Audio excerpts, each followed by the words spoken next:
Good morning. It is spring break for my job because I'm a teacher. And I'm flying to Los Angeles this morning. Aubrie, unfortunately, is unable to go on this trip because she has to work. So she's unable to go and travel with me. So this is the first time, I don't know, almost in 9 years that I'm traveling alone without Aubrie for this amount of time. And of course, I woke up late for this trip, so it was lovely. It's about a 6-hour flight from Orlando to Los Angeles. And when I was checking in yesterday morning, it was like, do you want to upgrade to first class for like 150 bucks? And of course I said, oh yeah, that'd be fun. So let's get to Los Angeles this week. You can already see there's already a line. I just made it to the gate in time. Barely any time to even use the restroom. All right, so I made it through security, made it through the gate. They were doing some type of TSA secondary test, swabbing people's hands, kind of like what happened in Peru in November. So I don't know what that's all about, but we're flying first class. I'm showing you how big this legroom is. Tons of legroom, but there is no screen right here, which is really interesting. This seat is enormous, but I don't think it lays flat. And people commented that this window right here is pretty small. Oh well, I mean, it's first class. So yeah, 6-hour flight. I'll see you when we get to LA.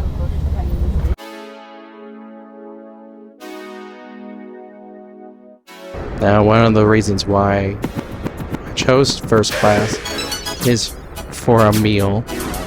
Got some smoked salmon, some yogurt back there, fruit,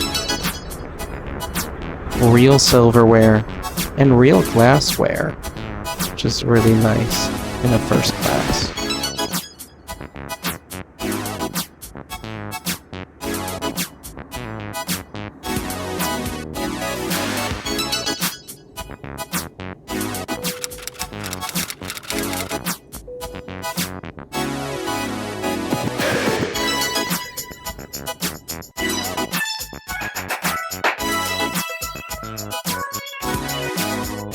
I've just arrived in Los Angeles, and that flight was about 5.5 hours. They gave us a meal. It was spacious. The seat was spacious, but the people didn't really come around that much, and it was pretty quiet. Maybe it was because it was a 6 a.m. flight.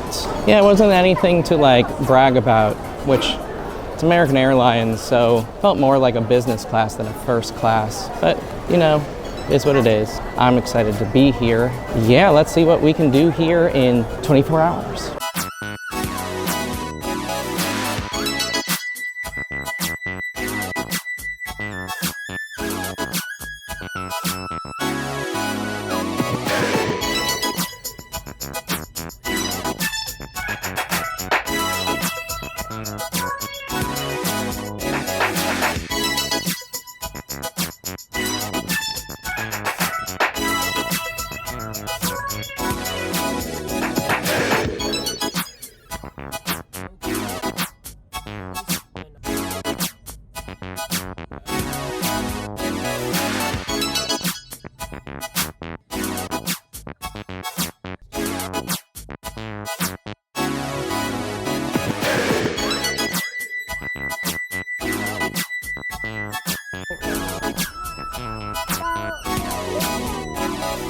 All right, so this is destination number 1 of doing 24 hours in Los Angeles. We are at the Hollywood sign. So behind me is the Hollywood sign, and we're gonna be kind of ambitious driving around today, probably paying for a lot of parking. So Hollywood sign was number 1. Then we're gonna try to go to Griffith Observatory. And then we also wanna try to hit up Little Tokyo, Olvera Street, Central Market, Hollywood, Sunset Blvd, and Santa Monica. So maybe we'll make it through. You'll have to watch through the video to see if we actually make it to Santa Monica before sunsets. That is the goal. Also, not to spend a lot of money, but I know we have to pay for parking, we have to pay for gas and whatnot, and Griffith by itself, parking is $8. But what a beautiful day it is. Couldn't have asked for a sunnier, clearer day of the Hollywood sign behind me. If you look up there, you can see the Hollywood sign.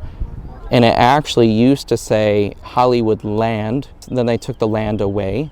And right now, the sign, I believe, just turned 100 years old. So keep in mind that parking is very challenging to find around the Hollywood sign. You either need to Uber up here, hike a trail, or find street parking in the one spot, the Hollywood Lake Park.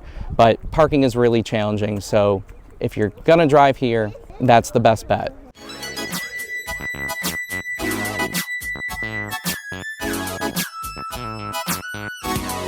Time for stop number 2.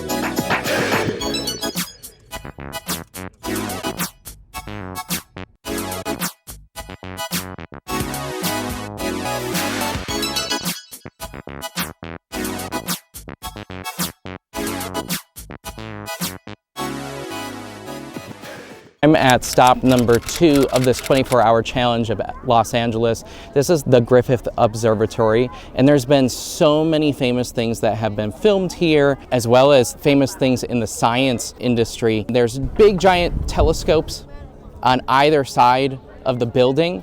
Because of this observatory, they have been able to develop and find more things in the galaxy and actually help the Hubble telescope to be developed.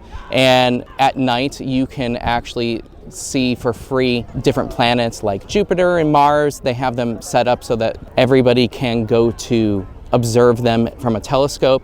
It is free to get in here. However, it does cost money to park, as I stated before. And one of the marvels is that they actually had to build a second building underneath this within the past 20 years that has big giant planets to ratio or to scale, which is really, really neat. One of my favorite movies that was filmed here is La La Land, and they filmed it in the planetarium, which costs money, but it is absolutely gorgeous in here. So let's take a peek around.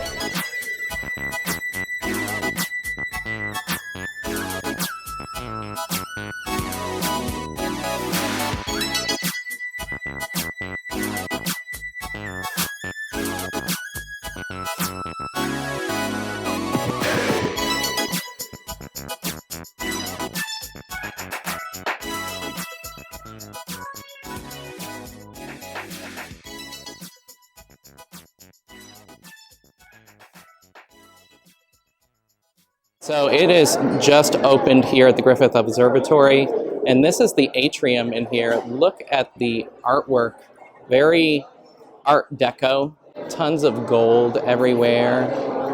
There's a really cool swinging pendulum, and there's a lot of different things that you can see in here. So if you go this way,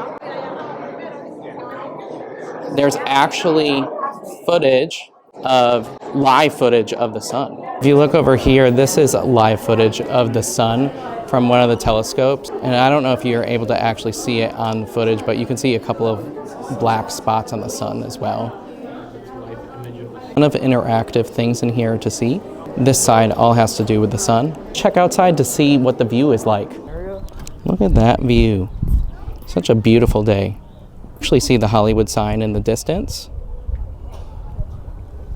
And there's that telescope that is showing the sun. In order to see the telescope and to see what they're looking at, you actually have to go upstairs. So let's go find out what's up there.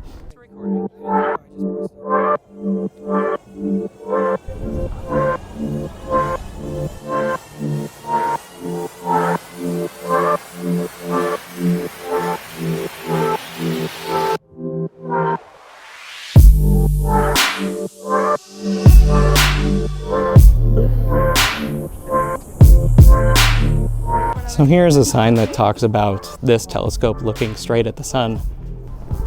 That's super cool. Also see downtown Los Angeles from here too.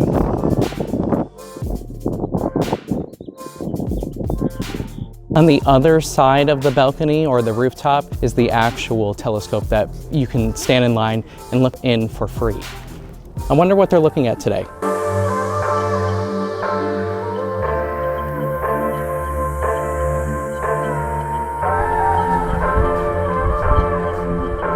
Here's the other telescope.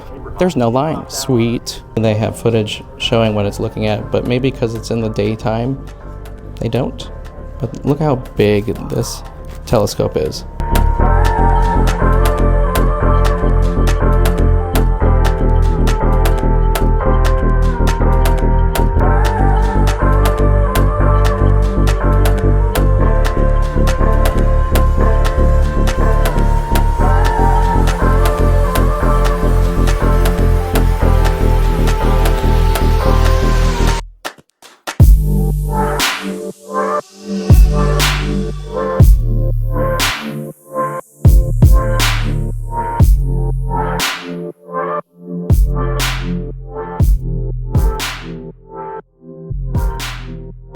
So right now I'm in the lower half of the Griffith Observatory. This is that second building that I said that they built underground.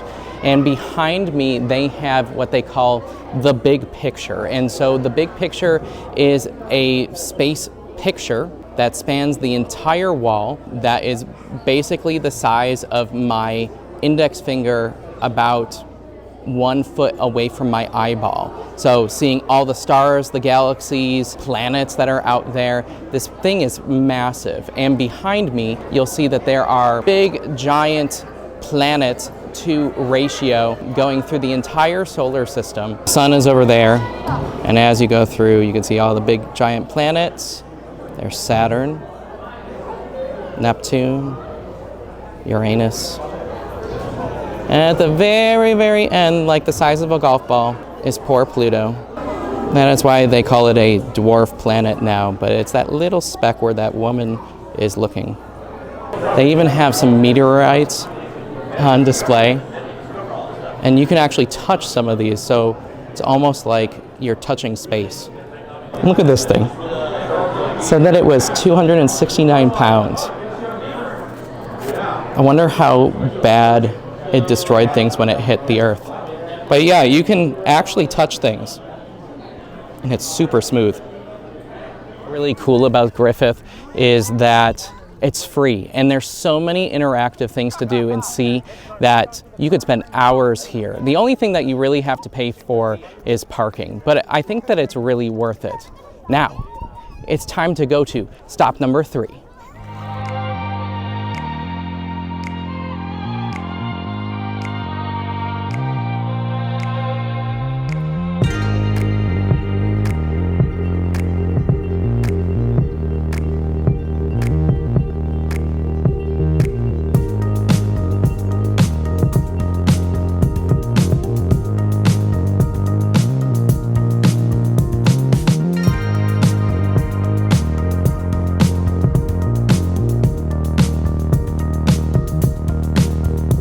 I am on stop number 3 of this 24-hour challenge in Los Angeles, and this is Little Tokyo.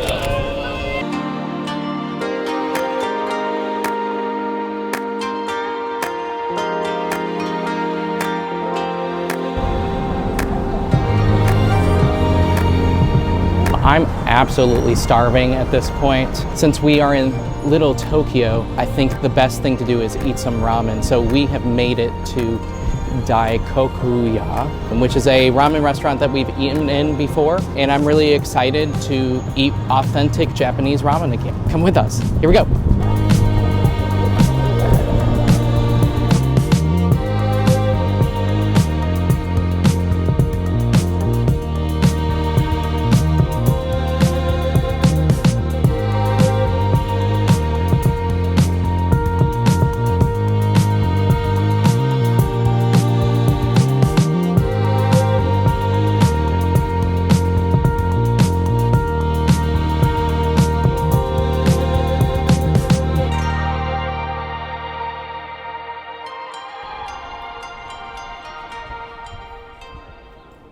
Now, something that's really neat, a little piece of history up here on the building.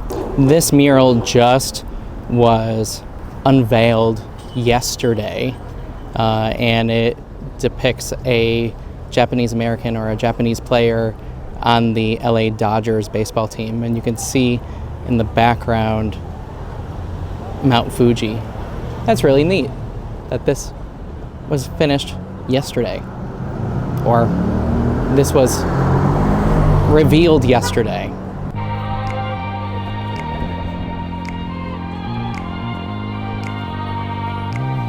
Now, Little Tokyo is really cool because you have all these little shops and Japanese things and lots of food options. The architecture is so totally different than an American shopping plaza, and this is something super unique to the area.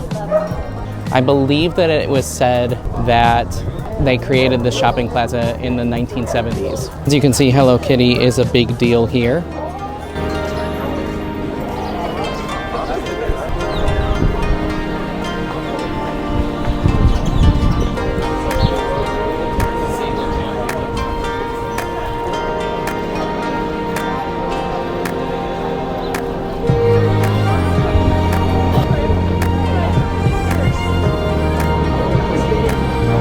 Now, this is the Little Tokyo Mall, and they got tons of things like arcades, video games, anime, Godzilla stuff. That's like super culturally interesting in here is that a lot of times in Japan, they don't like people photographing or taking videos inside of different shops. So can't exactly show you inside the shops, but at least I could show you some of the windows in here. There she is. It's Godzilla! I don't even know what that is, but look at the detail on it. Now, this video game place is super cool. It's called World 8-2 because not only do they sell vintage retro video games, but they also sell video games from Japan.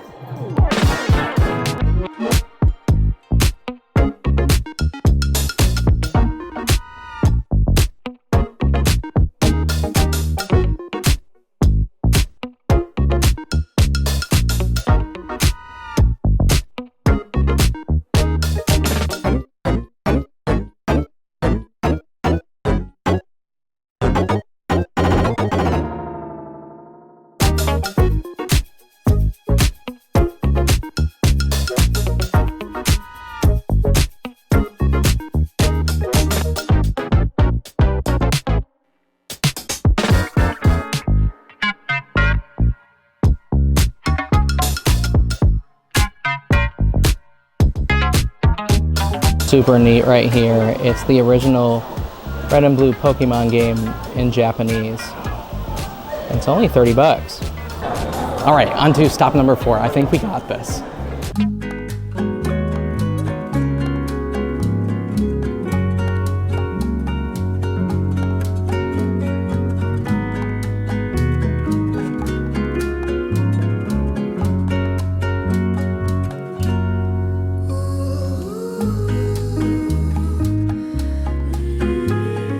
I am at stop number 4 of the day, which is Olvera Street. It is said to be the oldest street in Los Angeles, the heart of Los Angeles, and you can find a bunch of Mexican culture here. And one of the things that's really, really cool, you might hear in the background, is that in the main plaza, like every single day, they have a bunch of people dancing together to music and whatnot, and it's super cool.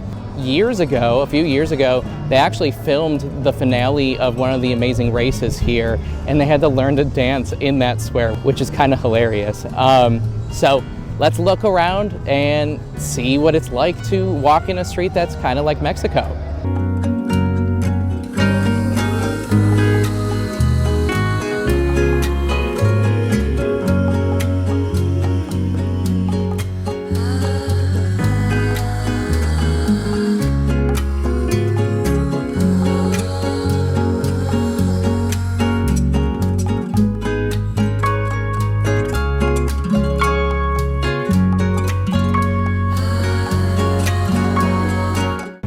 All up and down the streets, they have all these little markets with goods, lots of vibrant colors.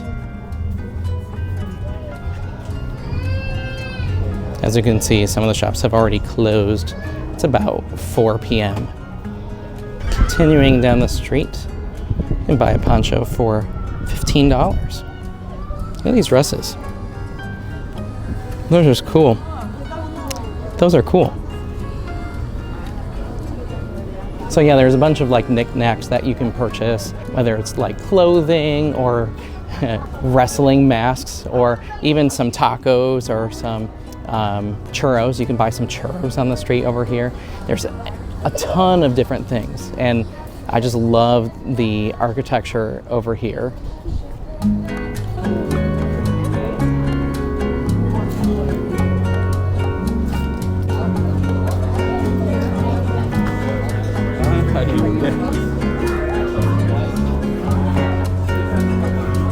We're concerned, like Aubrie usually is, a public restroom may be found over there. This giant piñata. If you see a long line at a food place, it's usually a good sign.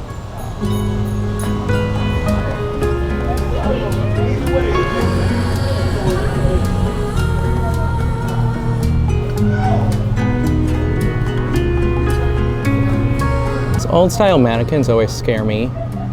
Just look at their face. What are they thinking? Look at this dude. Why is he so smug? Is he mewing?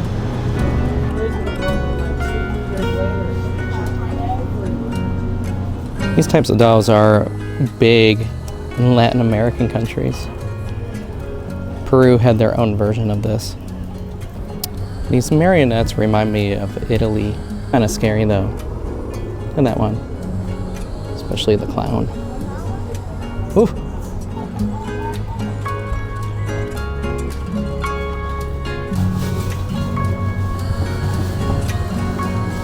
All right, on to stop number 5, the Central Market, to get a donut. I'm so excited. These donuts are massive.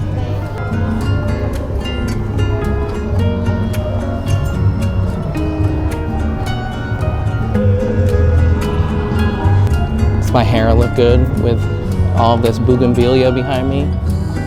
So much color.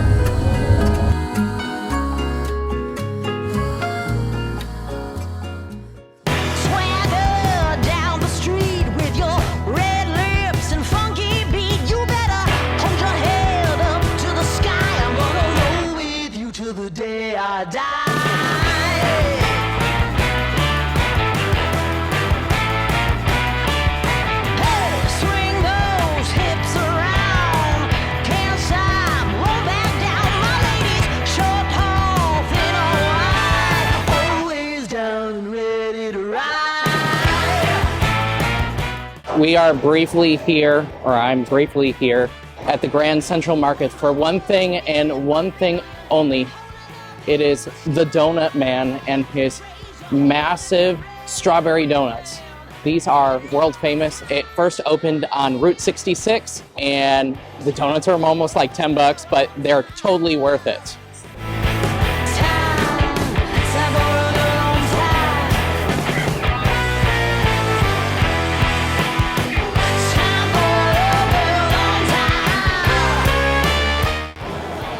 At the size of that, they look so good.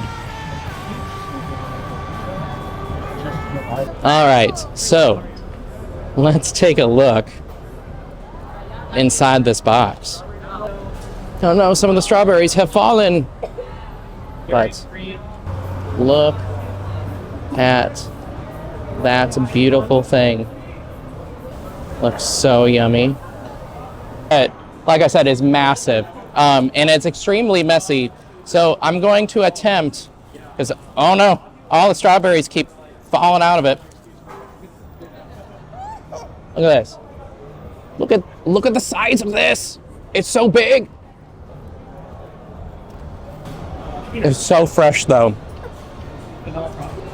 So totally worth it. All right, the next stop is the Chinese Theater, the Kodak Theater.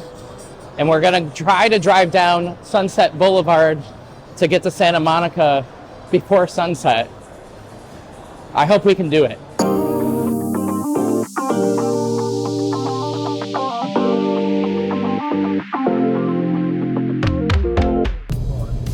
All right, so change of plans. If we were to go to Sunset Boulevard, we would be watching sunset from Sunset Boulevard instead, and then we wouldn't get to see the Pacific Ocean, Santa Monica. So, executive decision, skipping the Chinese Theater to make it to Santa Monica for sunset. But look at this traffic. Oh man.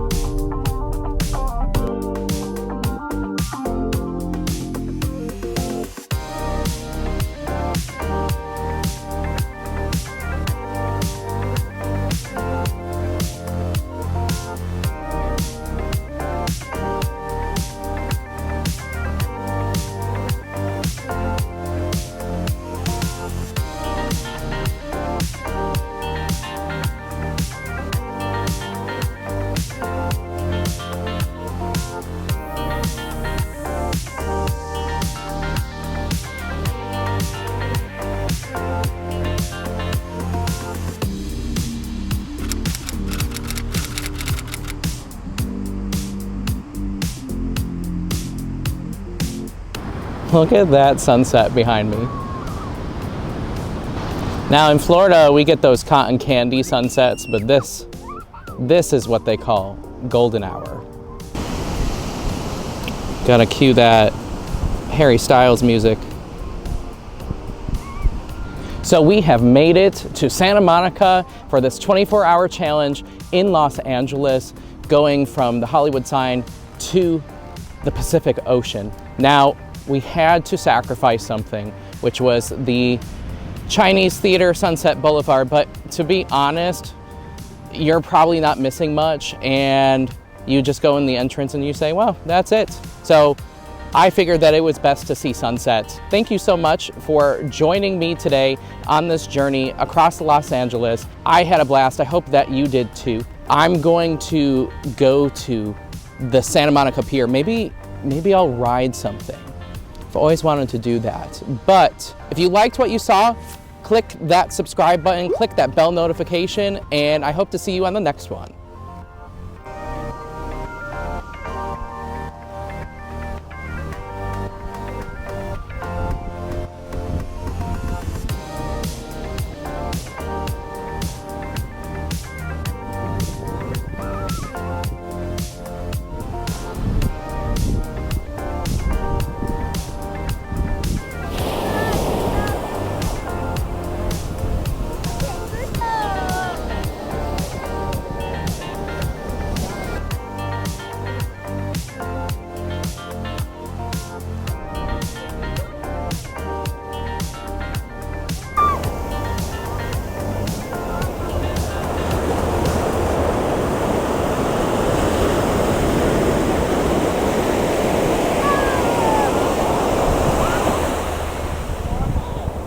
Now, added bonus. I think I got convinced to ride the roller coaster here on Santa Monica Pier. If I'm allowed to, I will film the journey on this. If not, I'll just have to let you know that I survived, hopefully.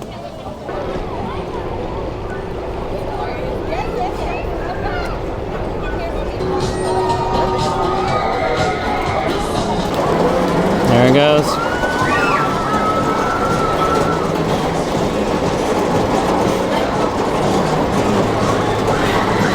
It doesn't go upside down, but it does spin around a lot. And it gets really close. So watch over here. There it goes.